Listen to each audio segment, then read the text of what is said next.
आफतें आने से पहले मोस्ट वैल्यूएबल पढ़ाई रोज पढ़कर धारण कर ज्ञान रत्नों से खजानों से अपनी झोली भरने की, पवित्र रहकर यज्ञ की पूरी संभाल करने की, किसी भी विकार के वश होकर विघ्न रूप नहीं बनने की। ज्ञान के सागर परमपिता परमात्मा के हम आत्माओं के लिए आज की मुरली से शिक्षाएं।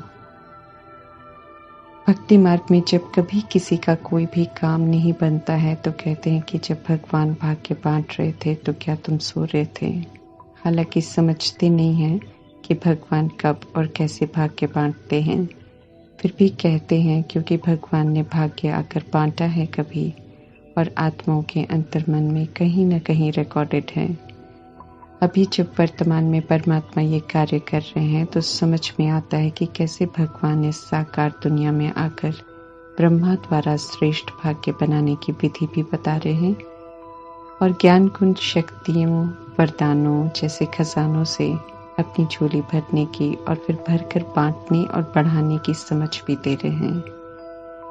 परमात्मा का आकर हमको मिलना और अपना बनाना बहुत बड़ा भाग्य है, हमारी खुश नसीबी है। जिन्हें अभी तक परमात्मा का परिचय नहीं मिला है, जो भिन्न भिन्न रूपों में अभी तक भगवान को ढूंढ रहे हैं, कई भगत आत्माएं तो एक सेकंड के दर्शन के लिए तड़प रहे हैं। ये खुश नसीबी है उनकी जिन्होंने परमात्मा को पहचान लिया है, उनके बच्चे बन गए हैं, वे उनके नैनों में समाये हुए हैं। परमात्मा की नजरों में आ जाना अर्थात खुश नसीब बनना। उनका बनने से भाग्यवान बन जाते हैं। भाग्य हमारा वर्षा बन जाता है। 5000 वर्ष का एक कल्प होता है। इसमें एक ही बार कलयुग के अंत और सतयुग के आगमन के बीच 100 वर्ष में परमात्मा का बनने का भाग्य मिलता है। हम मिले, हमारा भाग्य बना, तो इस भाग्य को अपने तक सीमित नहीं रखना है। इस भाग्य को बढ़ाते जाना है, औरों को भी परमात्मा का परिचय देना है। उनके द्वारा मिला हुआ संदेश औरों को भी बांटना है ताकि वे भी भाग्यवान बने। परमात्मा से प्राप्त खजानों को जितना हम बांटेंगे उतना ये बढ़ता जाएगा, कभी भी घुटने वाला नहीं है, बल्कि बांटने से और ही भाग्य बढ़ता जाएगा। तो बांटने में हमें विशाल दिल बनना है। भाग्य विधाता भाग्य बांट रहे हैं, इसका सत्य सभी को बताना है। ये खुशी सभी को देनी है ताकि दुख अशांति की लकीरों को मिटाकर हर कोई सच्चे सुख शांति और खुशियों से भरपूर अपना भाग्य बनाकर खुश नसीब बन जाएं। भाग्य बांटने और बढ़ाने के परमात्म फरमान को हमने पूरा जरूर करना है। फिर कोई अपना भाग्य बनाए या न बनाए ये उनकी अपनी मर्जी है। बनाएंगे तो दुआएं देंगे, नहीं बनाएंगे तो कम से कम अंत में उलझने नहीं देंगे कि आपने बताया क्यों नहीं। मन बुद्धि एक परमात्मा में और उनकी ही श्रीमत में एकाग्र होगी तो शिक्षाएं सावधानियां सब स्मृति में रहेंगी, तो स्थिति में हलचल नहीं होगी। सदा एक रस रहेंगे और विघ्नों को सहज पार करते हुए आगे बढ़ते रहेंगे, कहीं भी अटकेंगे नहीं, न हलचल में आएंगे, सदा निर्विघ्न रहेंगे। एक के साथ सर्व संबंध, उन्हीं एक से सारे रस का अनुभव करने से मन बुद्धि कहीं और जाएंगे नहीं और हम सदा निर्विघ्न रहेंगे।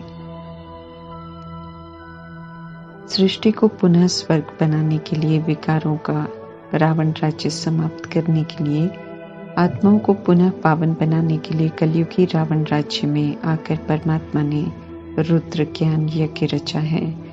जो यज्ञ की मर्यादाओं अनुसार चलने की प्रतिज्ञा करते हैं वे ब्राह्मण बनते हैं। ब्राह्मण बनने के बाद प्रतिज्ञाओं को पूरा करने का सबूत भी देना है। यज्ञ की संभाल करने की जिम्मेवारी मिलती है। संभाल करना अर्थात सर्व विकारों का त्याग करना है और मन वचन कर्म से पवित्र जरूर रहना है यज्ञ की समाप्ति तक।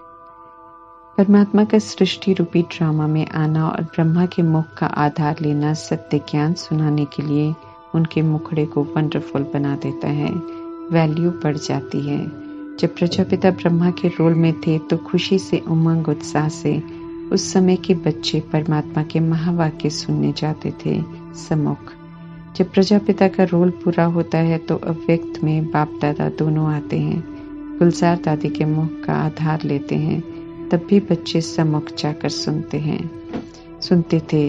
अब अंतिम समय का रिवाइज कोर्स है जो साकार मुरलियों और अव्यक्त मुरलियों द्वारा चल रहा है, क्योंकि अब पुरुषार्थ में चलने का समय ही नहीं है। इसलिए अव्यक्त रूप में परमात्मा साथ हैं और मुरलियों द्वारा पढ़ा रहे हैं और समझाते हैं कि ये समय है उड़ने का, अव्यक्त बनना है। इसलिए अव्यक्त में मिलन का अनुभव करने का अभ्यास करा रहे हैं परमात्मा से सच्चा रहना है, शिक्षाओं को प्रैक्टिकल में अमल में लाना है, चारों ही विषयों में ज्ञान, योग, धारणा, सेवा में फुल अटेंशन देना है, उसका स्वरूप बनना है, अर्थात शिक्षाओं को धारण करना है और सेवा पर रहना है। श्रीमत प्रमाण चलेंगे तो बेफिक्र बादशाह बनकर रहेंगे।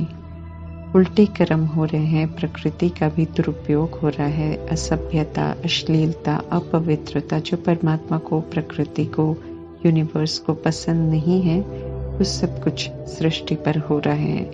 हिसाब कड़े बना रहे हैं सब बेपरवाह होकर, क्योंकि ते अभिमान है। इसलिए आफतें तो बहुत आनी है। हिसाब किताब इसी विधि से चुकते होने हैं। तंग हो जाएंगे सब, ऐसी स्थिति हो जाएगी। परमात्मा ये पहले से ही स्पष्ट करते रहते हैं। परमात्मा आफतों को रोकेंगे नहीं, क्योंकि वो प्रकृति का अपना हिसाब किताब है, लेकिन आफतों का प्रभाव न पड़े उसकी विधि जरूर बताते हैं। श्रीमत प्रमाण चलने से हिसाब भी चुकते होते जाएंगे। प्रकृति के प्रति भी जो हमारा ऋण है वो चुकता हो जाएगा। फिर प्रकृति भी तंग नहीं करेगी और परमात्मा की भी सहायता मिलेगी। अभी श्रीमत पर चलकर परमात्मा के कार्य में मददगार बनना है, तो अपने लिए इस विधि से हम मदद मिलने का खाता जमा करते हैं। श्रीमत प्रमाण चलते जाएंगे तो खुद को सेफ करते जाएंगे। जो भी परमात्मा कहते हैं उसे अच्छी रीति करते जाना है, इसमें ही कल्याण समाया हुआ है। परमात्मा की ये महावाक्य हैं, जो भी वे शुरू से कहते आए हैं वो होता आया है, और अब जो अंतिम समय के बारे में कह रहे हैं वो भी जरूर होना है। इसलिए गंभीरता से उनकी हर शिक्षा को स्वीकार कर प्रैक्टिकल में अमल में लाना है।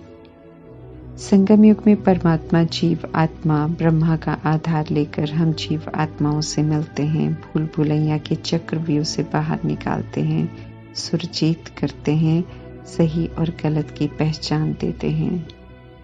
भारत खंड कभी भी विनाश नहीं होता है, क्योंकि ये अविनाशी परमात्मा का बर्थ प्लेस है। बाकी के खंड जो द्वापर युग के बाद आते हैं वे सब विनाश हो जाते हैं तीसरे विश्व युद्ध में।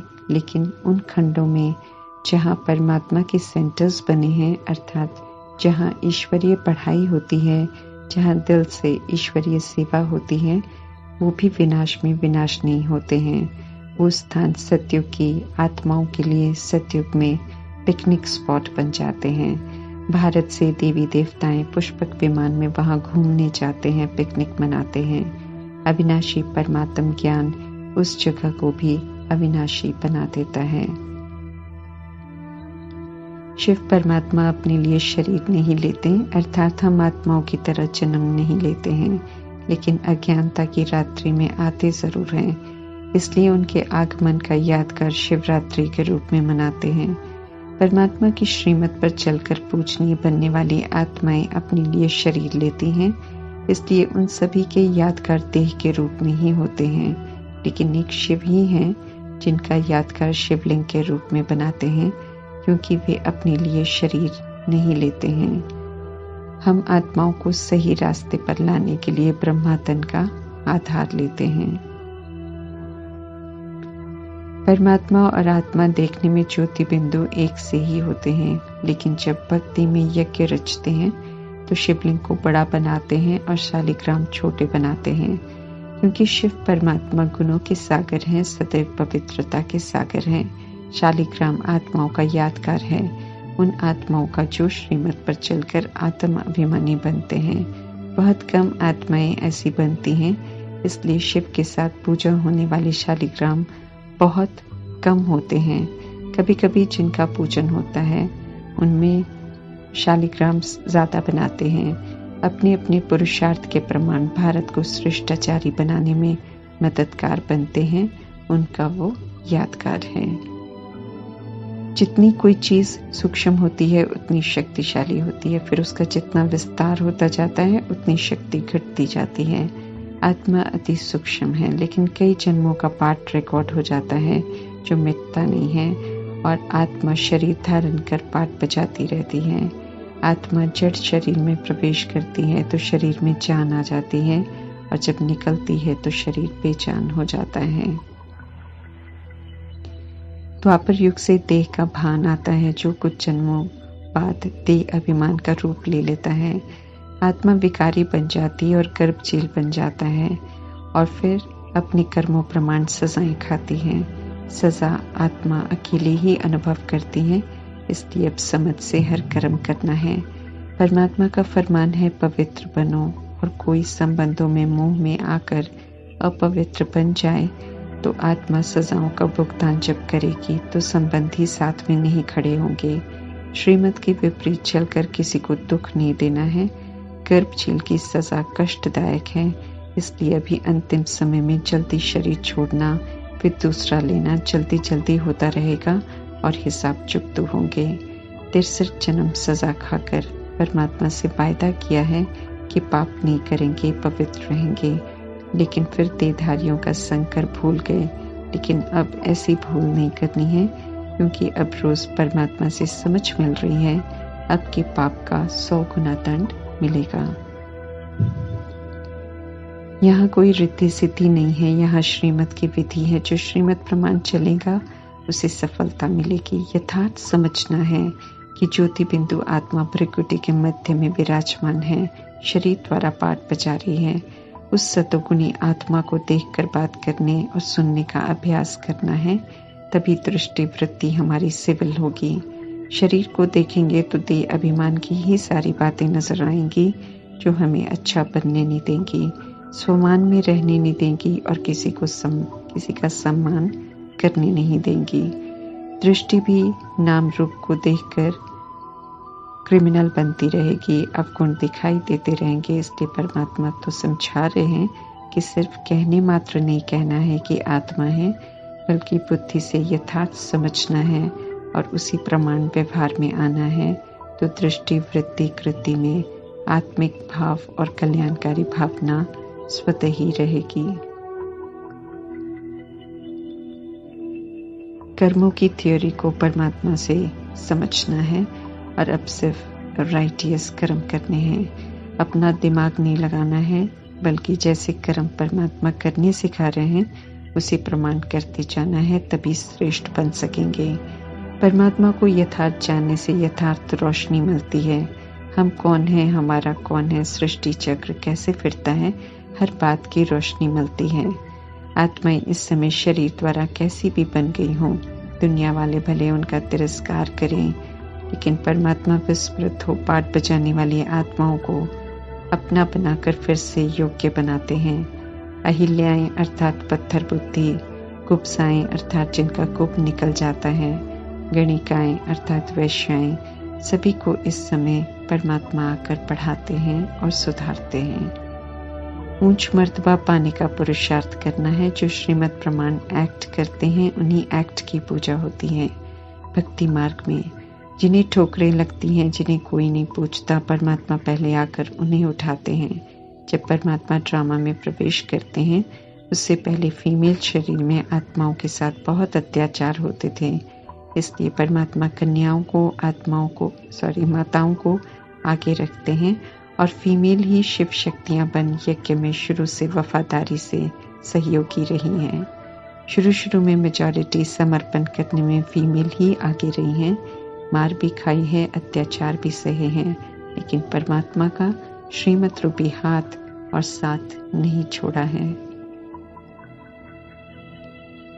रूहानी यात्रा पर हैं, यज्ञ रक्षक बनने की जिम्मेवारी मिली है, इसलिए विकार में हम नहीं जा सकते हैं।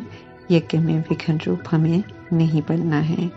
अति सूक्ष्म आत्माएं हैं, इसलिए घर वापस जाते समय सभी आत्माएं मच्छरों सदृश जाती हैं, जो अभी यादव, कौरव, यौवन परमात्मा की नहीं मानते हैं, नहीं सुनते हैं, देह के अभिमान में हैं। लेकिन जब ये अभिमान टूटेगा तो मच्छरों की तरह सब जाएंगे सजा खाकर।